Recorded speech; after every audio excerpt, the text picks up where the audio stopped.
All right, so today I'm gonna replace my commute via motorcycle with this vintage electric Roadster, electric powered bicycle with throttle assist and pedal assist. I average about 20 miles an hour. I'm gonna see how long it takes me to get to work versus the bike. I don't expect it to be shorter, but expect it to be a little bit more chill.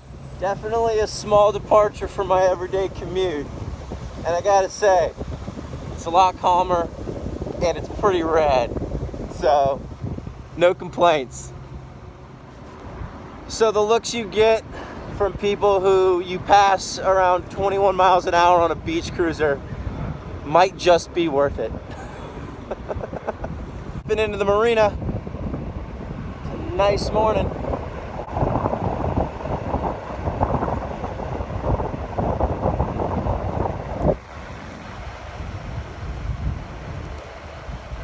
So this is kind of the real test of the vintage electric Roadsters. Once you start going up hills or up substantial grades, it will push, it will get you up, but I'm expending a good amount of my battery life and it does slow down probably about 25% of its maximum speed. However, it just handled that hill like it was nothing. It's pretty good. That's also been one of the very nice things about this commute so far, is that it's been bike path, beach path, and really quiet back road streets, hustling about around 20 miles an hour. There are a couple things I changed about this bike. A little bit better suspension, softer saddle, maybe just a touch little better ergonomics, but again, I'm a big guy and people my height are gonna need a much more specialized kind of style bike, or specialized size bicycle. I primarily used only electric throttle, very little pedaling, only to get started. And it's almost something that you're gonna fall into because this thing weighs quite a bit. You're gonna rely on that power assist or that throttle assist the entire time you're riding it. So door to door, not too shabby, just under 43 minutes. I'm gonna go in, I'm gonna charge it, and I'm gonna take it home. So already a minute into, or a couple minutes into my ride home, I'm already thinking like a motorcycle. So I'm taking the exact same route that I would take home on this thing. And it's just as quick and nimble and legal to use in the bike lane, which makes it super useful. So for this journey home, I'm actually gonna go a little bit down further into Venice and then cross down over into the marina. It's gonna add probably a couple of miles to my journey, but I wanna see if there's any way to deplete this battery on this route home.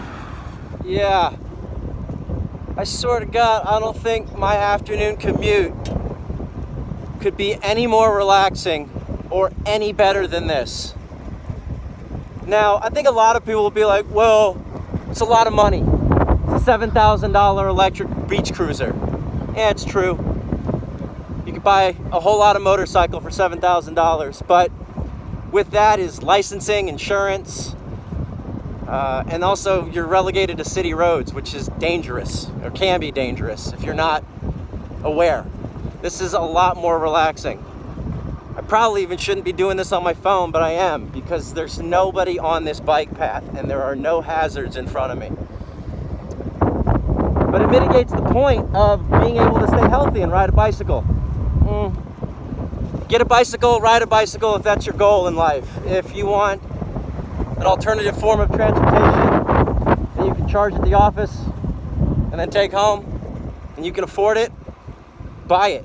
I think those arguments tend to fall pretty short.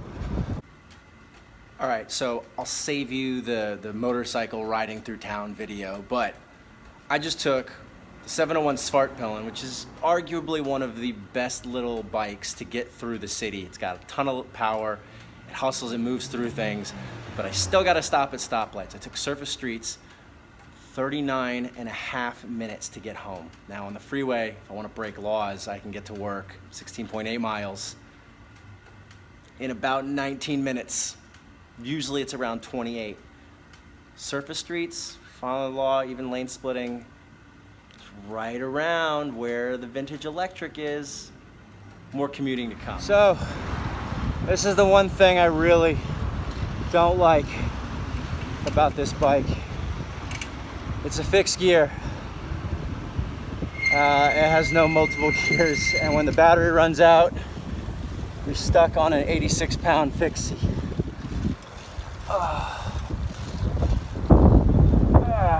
Yeah. So there's that. If they added multiple gears to this bike, it would be nicer, especially for $7,000.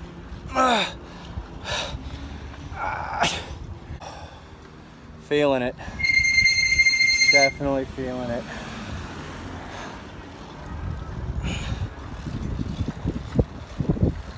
So, after about 3 weeks of commuting on the vintage electric Roadster, 3 days a week, is it worth it?